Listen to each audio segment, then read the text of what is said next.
So the beginnings were just simple case studies, before and afters of things such as direct composite resins. I showed indirect porcelain restorations as well, and of course, some implant cases. And the descriptions on Instagram were simple. I stated what was done, and my hashtags were just a description of what was done.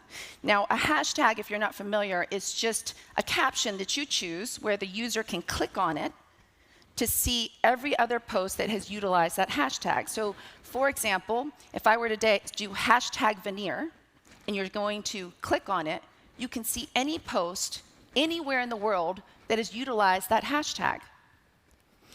So this brought comments mostly from dentists, lab technicians, and dental students, slowly building that core community.